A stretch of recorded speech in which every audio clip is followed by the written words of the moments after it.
So I'm sure you all heard the old joke. It's every winter whenever there's a snow day, it always goes around on WhatsApp. But for old time's sake, I'll tell it over here. There's a snow day in the yeshiva, so all the classes are canceled, and the principal goes down to school anyway to do some paperwork. And as the principal's walking down the hall, he passes by the third grade classroom, and he sees the third grade Rebbe sitting at his desk, and he opens the door. He says, "Rabbi, you don't have to be here. There are no kids here today." He says, "Exactly. At home I got 6 of them." So I'm not sure entirely all of the concerns that everybody has about the summer, but I imagine one of the concerns is the amount of time that your children are going to be home, which is probably more than the rest of the year. And I'm looking out in the crowd. I see this is predominantly a female audience. Yeah. So, why do I draw attention to that? Because with men, when you have kids at home, men can find an eitzah. I don't know if I should tell this joke, but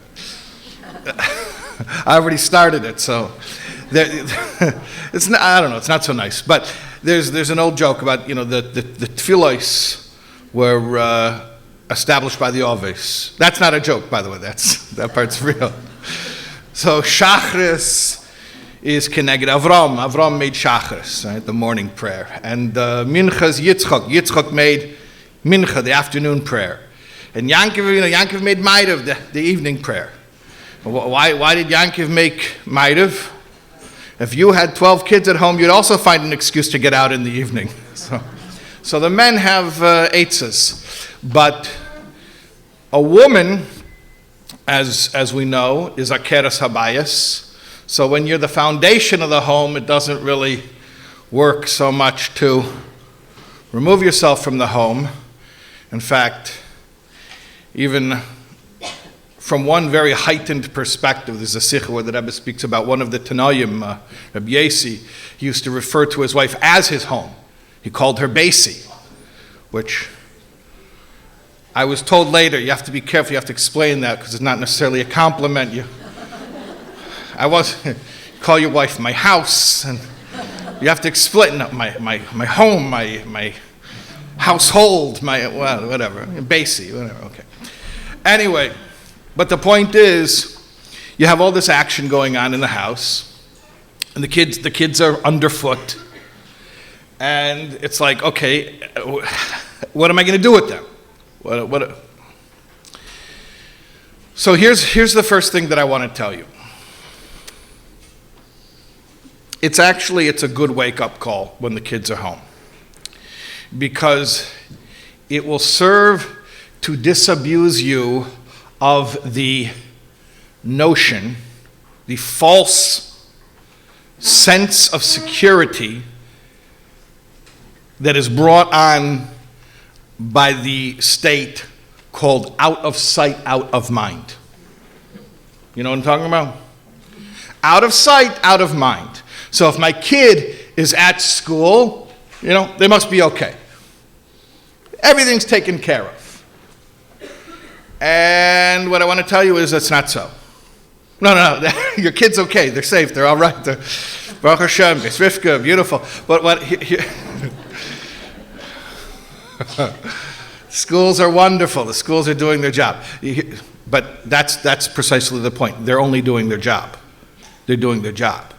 See, here's the thing. Here's what you have to know. And I've seen this thousands of times.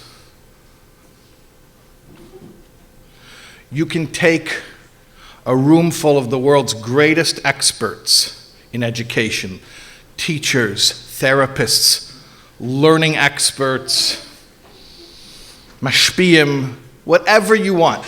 1,000 of the world's greatest experts in education, and what 1,000 experts, educators, rabbis, all together can do for one child will never amount, not even close, to what one loving parent can do for their own child.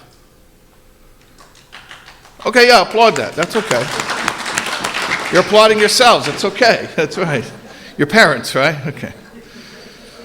Yeah? All right. Give yourselves a round of applause. Okay. How about that? All right. But it's not a joke. What your child gets at school is a bonus. It's an addition to what they're getting from you.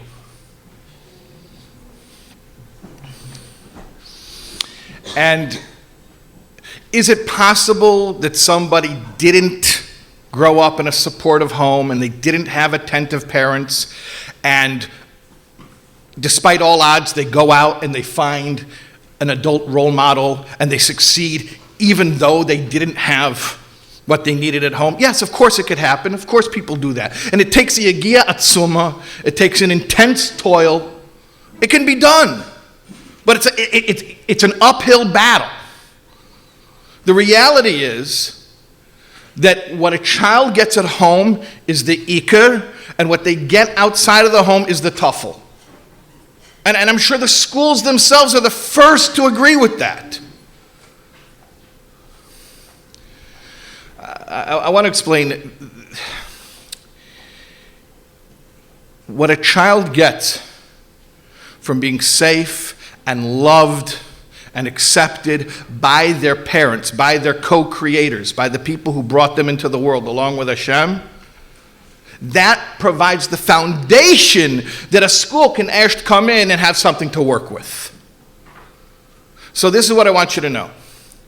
That yes, it's true that bekamos, quantitatively speaking, our children spend the most amount of time out of the house. But be'echus, qualitatively speaking, there's absolutely no question at all that school is the tuffle and the home is the ikar. By the way, that's the way it is with all of Yiddishkeit. The shul is not the center of Judaism. The home is the center of Judaism. The shul is a satellite. The base, the core. I mean, think about it. We survived 2,000 years in exile without the infrastructure, without the organizations that normal nation states have. How did we do it? Because our center wasn't in some capital or in some cathedral or some Vatican, lahavdil. The capital of the Jewish people was in every single Jewish home, overseen by Jewish mothers.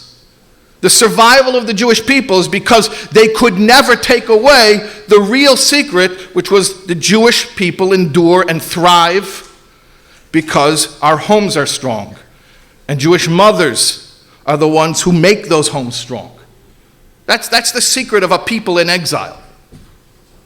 So now, even when we have the luxury to have Mosdei Chinuch Baruch Hashem, nice buildings, nice classrooms, nice resources, that didn't come to take the place of the home. It's a nice addition. It's a nice addition.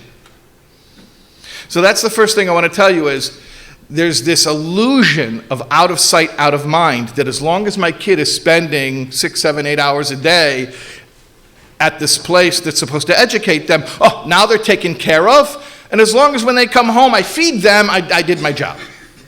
What I'm telling you is no. You cannot rely on an institution to do what only a mother's love, a mother's touch can do. I'm sorry, you can't. When your child has a mother's love and a mother's touch, then you can send them to a school and they can benefit from an education. But it's not the other way around. Don't put the cart before the horse. So all year long, you're able to indulge yourself in this false sense of security that at least the Yiddishkeit part is taken care of because they're in school. And when they come home, at least, I'll feed them, I'll make sure they don't kill each other, and I did my job, I'm Yaitse. But I'm telling you, it's not that way. Even during the school year, it's not that way. So that's the first thing that I want you to know. The second thing, which is a related idea, is that this is especially true with girls. This is especially true with girls.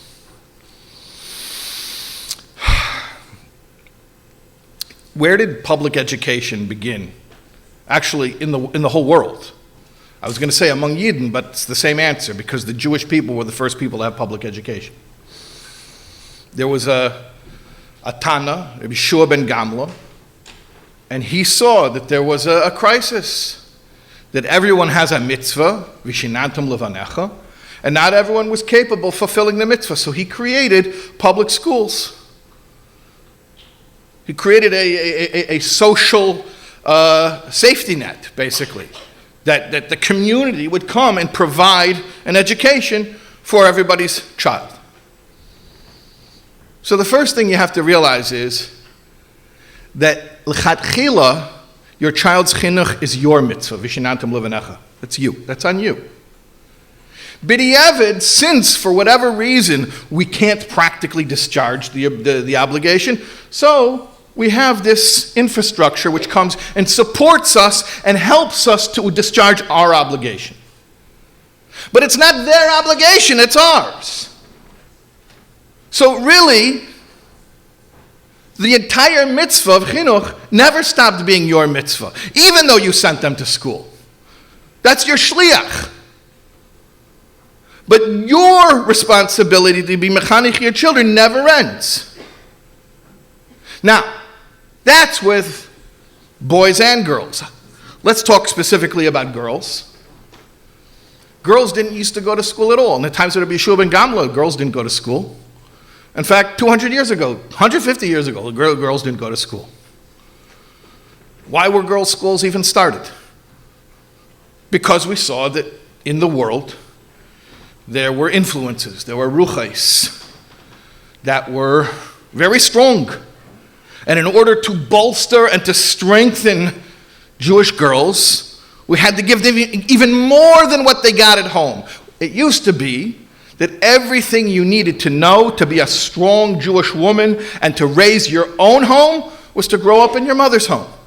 That's all you needed to know. Whatever you could get in your mother's home, that was enough to go out, get married, have your own children, have your own home. But then there were other forces in the world, and we had to combat them. And that's what the schools came and they did. But here's the thing to realize. I was saying before, the parent's job always remains primary. The school is always secondary. With a girl, it's even more so, because the primary chinuch of a girl never stopped being the chinuch that you get in the home. The idea of girls' schools, the girls' school movement in the frum world, the reason why Bais Rivkah came into being was to supplement what girls got at home, not to substitute. It was to supplement, not to substitute. So, yes, it's beautiful that today our girls, they know history and they know Nach and they know grammar and they can tell us which animal was used for a chatas. And it's incredible the things that they know. And they know Tanya and they know Sichas. But none of that is a substitute for watching your mother at home run a Jewish home. And it never will be. So it's actually, I know, I feel very awkward standing up here as a man telling you this. The irony is not lost on me. I do get it. It's very easy for me to say. I got it out of Maidav, by the way. Like, I understand it's very easy for me to talk here, okay?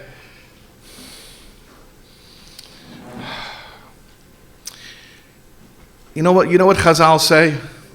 Even when it comes to learning, I'm talking about limud Torah.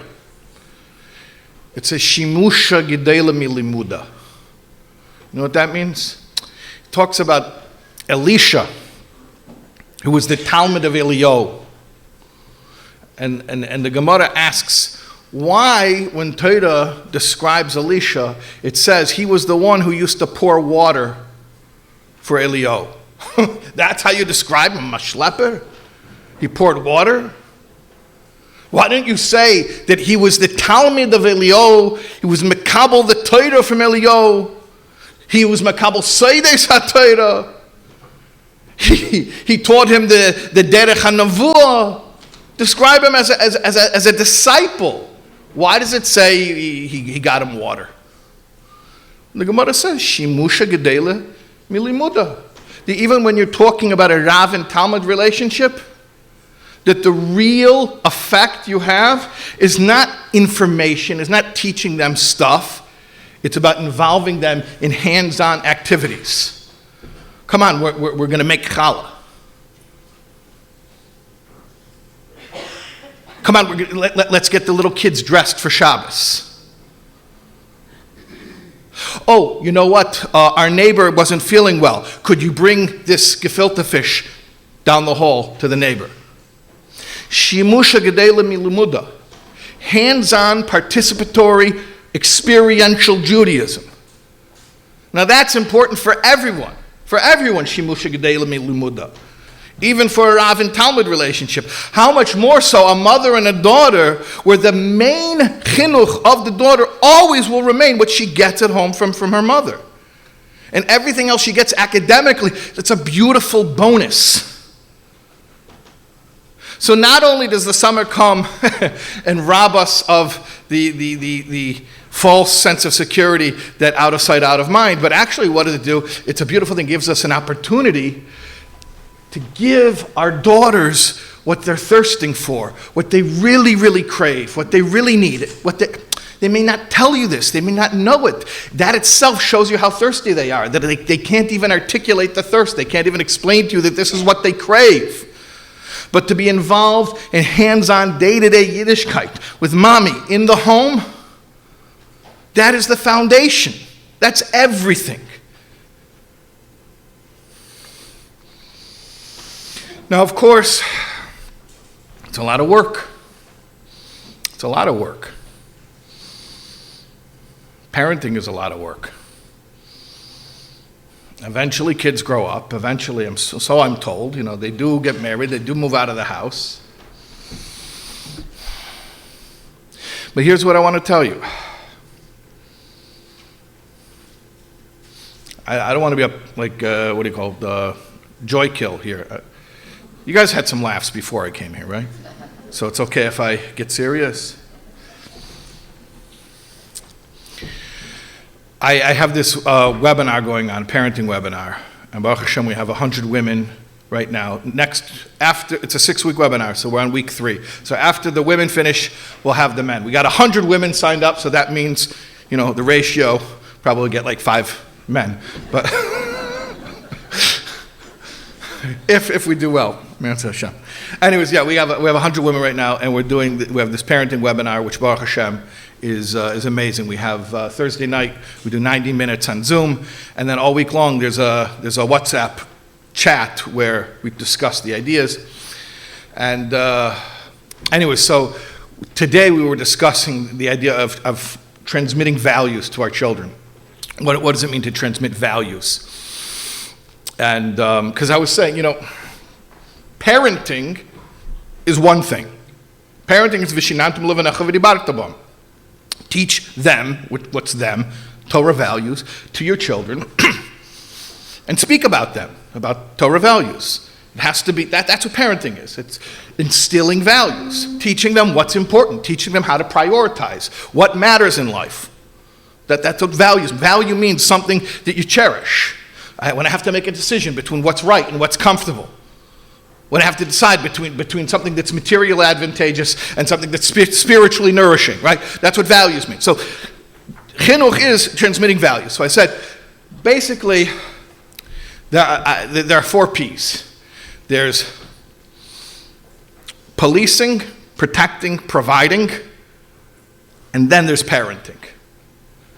So policing, protecting, providing, those are all the necessary evils. That's the stuff that we do to keep peace in the home, to make sure the kids are fed, that they have clothing, that they're emotionally safe, all that kind of stuff.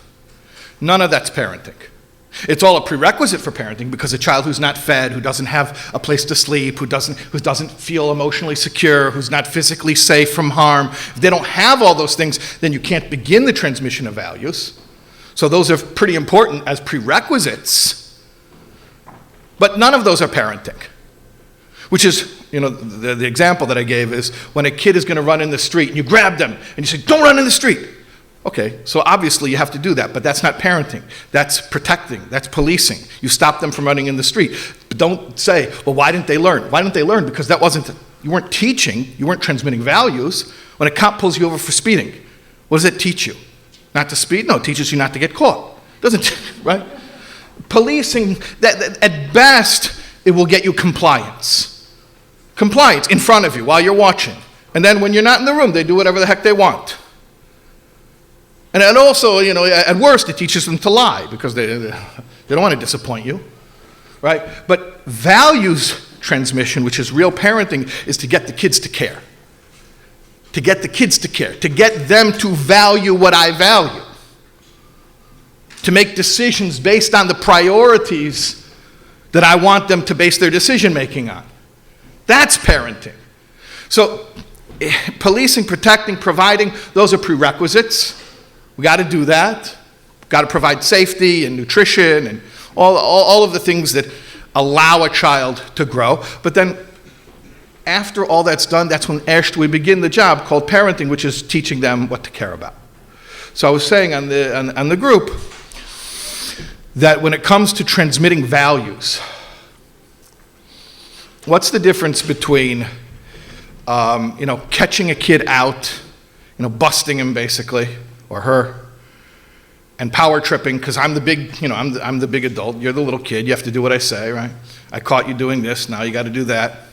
What's the difference between that, which we all know is not successful, and actually transmitting a value, teaching them that something's important so that they themselves come to value it and think that it's important? So I said, look, ask yourself, if God forbid you knew that you had to make a last will and testament, you had to record a 2-hour speech, and this is what was going to be shown to your children. You weren't going to be there, God forbid, to raise them, and you could speak for 2 hours.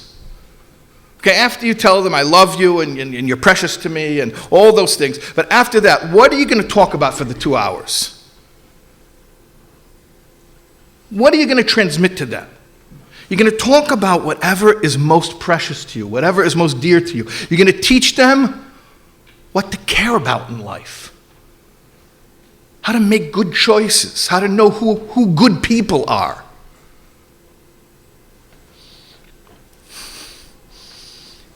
Your ethical will. You know that Rabbi Shais wrote an ethical will. It's called Chanech Lenar, and he thought he was going to pass away. And he wrote a whole book just on, this is what I want my child, my only child, to know if I'm not there to raise him. It's worth a read. Just to be inspired by the fact that a father would sit down and pen such a booklet to his child. But here's my question. What's your Chanech Lenar? What's your ethical will? If you had to record a 2-hour TED Talk about what matters in life, what would you tell your child is important?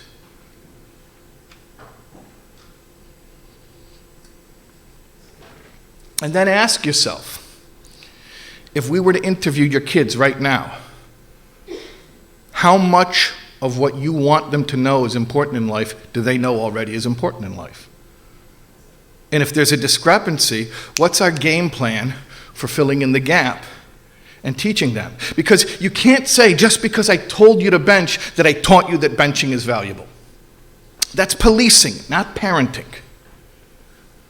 You can't say that because I sent you to a school where they bench, that I taught you benching is important. Parenting is the transmission of a value. The transmission means you cannot give away what you haven't got. If you have it, if you care for it, then your child can get it from you. So parenting is the transmission of values. So I was mentioning on the WhatsApp, a story that I had forgotten about, but I was inspired to mention it. So I said, you know what parenting is? I told him a story. I didn't say it with the name at first because I didn't know if I had permission to say it with the name. Later on, someone came in and confirmed that the story was real, which I received many texts from individuals saying how it made it much more real for them. They heard it with the name. It was Levi Shapiro, all of a shalom. So anyways, he was 90 years old. He had pneumonia. It was Shmini Atzeres. And he wanted a cup of tea. So he went out to the sukkah. And it was raining. It was raining. Now, it's Shmini Atzeres. It's raining. He's 90 years old with pneumonia. What are you doing going out to the sukkah for a cup of tea? And his adult children say to him, don't do it. Don't go. Sit here. Drink the tea. Rabbi Levitcha says, one word, incredulously, chinuch. He was 90 years old. He didn't have little kids. All of his kids are adults. They're all grown. Chinuch, he says. Oh, maybe the einaklach, right? Nobody was home. The whole house was empty. Everyone was at Hakofis, which means Atzeres night. They said, nobody's home. Sit down and drink the tea.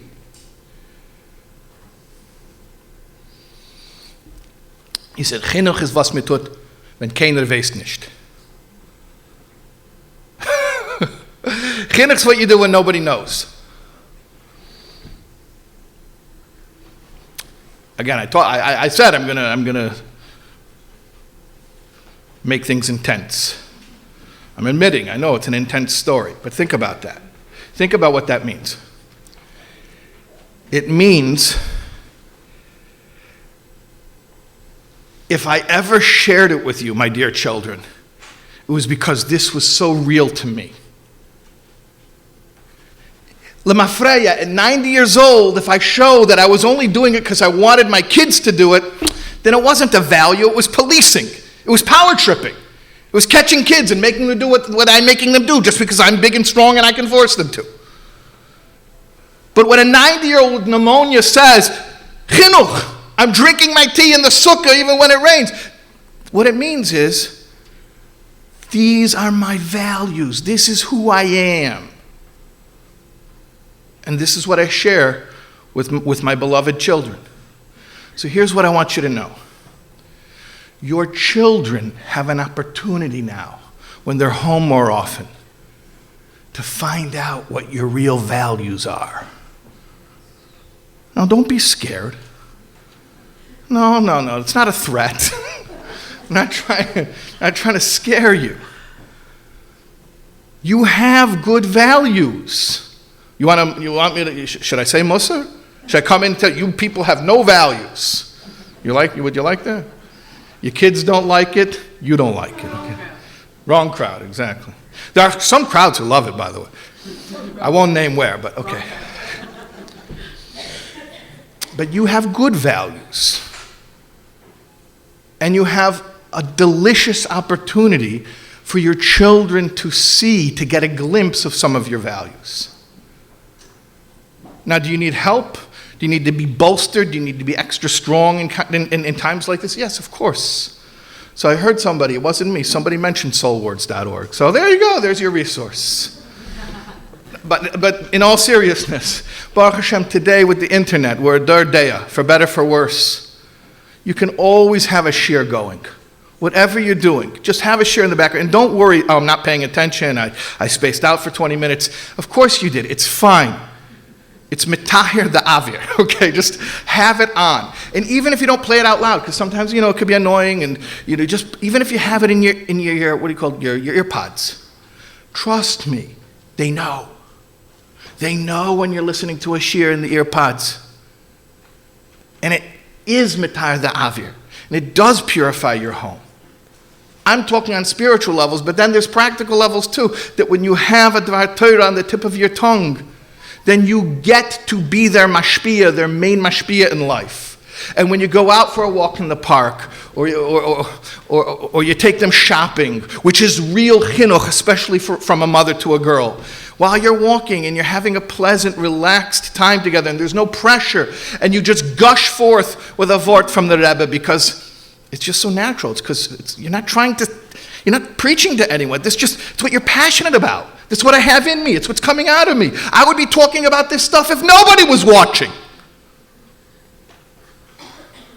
And I promise you, even though Bekamus, most of their educational experiences happen in school, Be'echos, qualitatively, the formative moments in their life are those moments walking down Kingston Avenue, walking into the grocery store, and you just say a 10-second vort. Just not even because you're trying to sound smart, not because you want them to know it, but just because you're passionate about it and you want to share it with the person you love. And you think they didn't even hear it. They didn't respond. I promise you, those words from your heart go into their precious little hearts, and they make such an impact. And you can't have those opportunities as often when they're all day in school. So this is a precious opportunity. There's nothing like it. And I know this is trite, and I know it's obnoxious, but what do you want? I'm behind a microphone. That's par for the course. I'm going to say it anyways. They say about parenting, don't throw eggs at me. The days are long and the years are short. Yeah, it's a grueling job. But you do wake up one day and you realize that you made it. And the nachas is incredible. So the summer days are pshutai, longer days. Like it gets dark much later. And if the kids are home, that makes it even longer. But that's not a bad thing. That's a wonderful thing. It's time where your children get to really absorb the essence of chinuch. And then when you send them back to school, the schools have what to build on. The schools have what to build on. But the foundation is you. You are the foundation. You are irreplaceable. Okay, thanks.